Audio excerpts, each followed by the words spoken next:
Rapes are inevitable, so let's just underlay and enjoy it. औरत की कमीज़ को हाथ लगाना या फिर सलवार उतारने की कोशिश करना एक रेप नहीं है, ना ही ट्राई टू रेप है।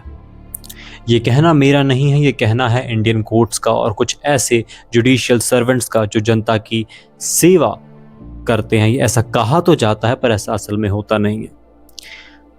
कोर्ट्स ने ये स्टेटमेंट दिया दैट सलवार उतारना या फिर उसको उतारने की कोशिश करना एक रेप नहीं है। तो मैं पूछना चाहता हूँ, क्या है ये?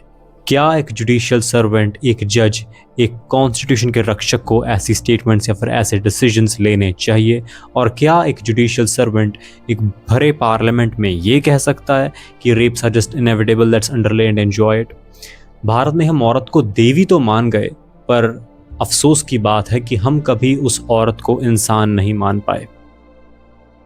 पे मारा लेडीज के जेंट्स शायद जिस दिन उस औरत को देवी छोड़कर इंसान मानने की बात करने लग जाएंगे तो शायद कुछ ठीक हो जाएगा। इंडिया में ऐसे बहुत सारे केसेस हुए हैं, पर उस केसेस में सभी को सजा कभी भी नहीं मिलती।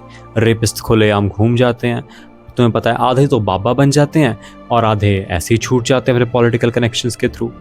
इंडिया में डेमोक्रेसी अब और नहीं चलती। डेमोक्रेसी अंदर से खोखली हो चुकी है। It no longer works.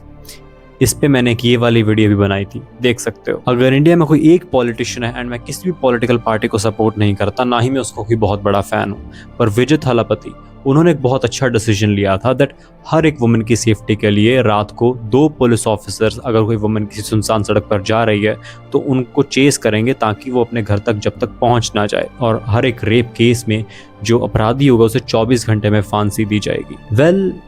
बाकी इंडियन स्टेट्स ऐसा क्यों नहीं करती? क्योंकि कुर्सी पे बैठे आधे करप्ट हैं। उन्हें हम जनता की कोई प्रॉब्लम या फिर कोई भी प्रॉब्लम का सल्यूशन निकालने में कोई भी दिलचस्पी नहीं है। उन्हें हमारे अंदर कोई दिलचस्पी नहीं है। उन्हें सिर्फ अपनी कुर्सी और पावर चाहिए। I am sorry but politicians are like that. God forgives, but अगर तुम्हारी बेटी या फिर तुम्हारी बहन के साथ कुछ ऐसा होता है तब उम्मीद मत रखना कि इंडियन सरकार कुछ करेगी, क्योंकि ये सरकार बिक चुकी है।